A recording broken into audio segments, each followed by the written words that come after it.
ठाकुर साहेब जाए अपन पुत्र के बुला के लाए।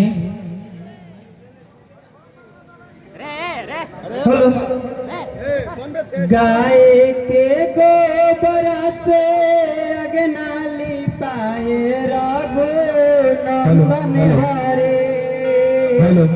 गाय के गोबर से अगनली पाए रघु नंदन हरे। गजमती चौका पुराय सुना हो रघु नंदन हरे।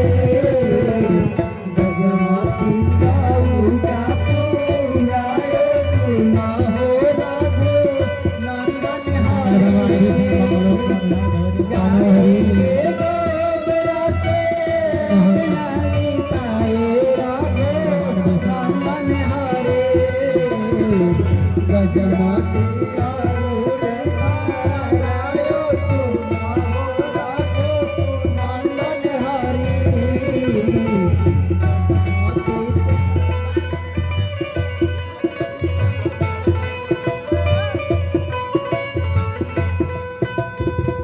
यही चौका बैठे के बेटा रघु नंदन हरे। यही चौका बैठे के बेटा रघु नंदन हरे। मदिया में अंगूरी पाराय सुना रघु नंदन हरे।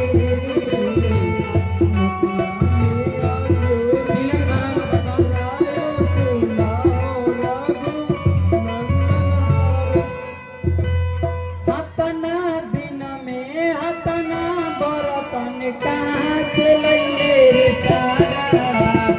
हतना दिन में हतना बरतन कहाँ से लैले रे सारा। माई बेचले बहिनिया बेचले फुआ के बेचले रे सारा। माई बेचले बहिनिया बेचले फुआ के बेचले रे सारा। हतना दिन में हतना बरतन कहाँ से लैले रे सारा। हतना दिन में हतना बरतन कहाँ से लैले रे सारा। माई बेचले बहिनिया फुआ के बेचले रे सारा। हमार मनवा तोरे लागी पाए करते रे सारा।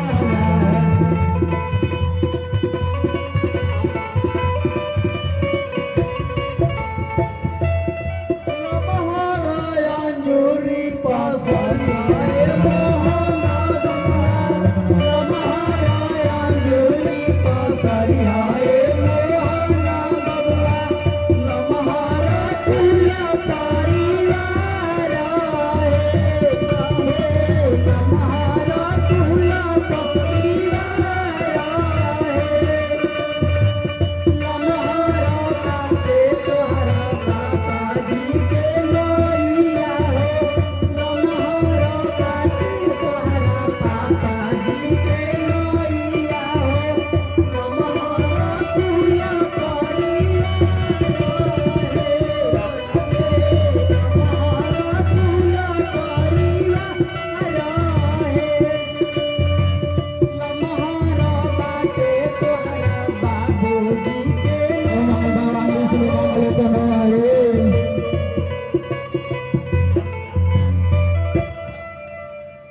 अच्छा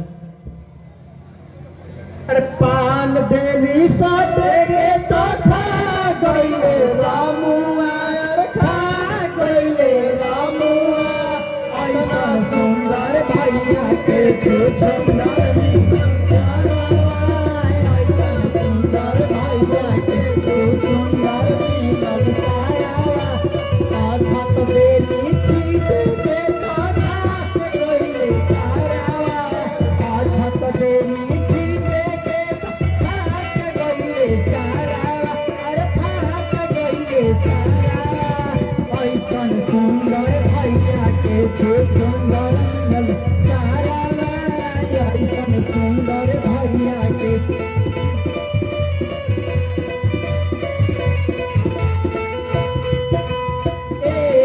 रुपया कई दिया लाए पापा कई दिया लाए पापा नमरी पर नमरी उड़ावला गजब कई दिया लाए पापा नमरी पर नमरी उड़ावला गजब कई दिया लाए पापा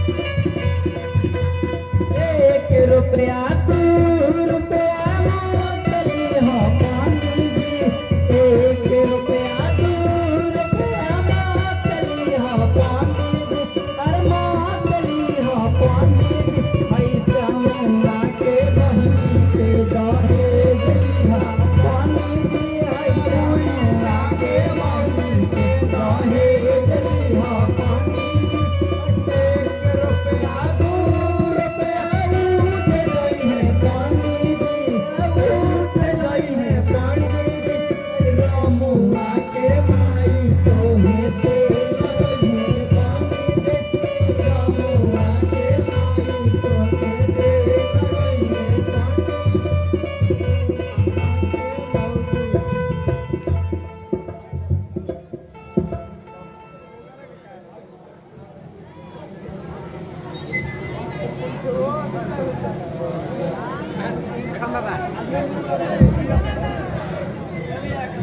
चल आज तुम्हारा बोला बोला शंकर भगवान की जय।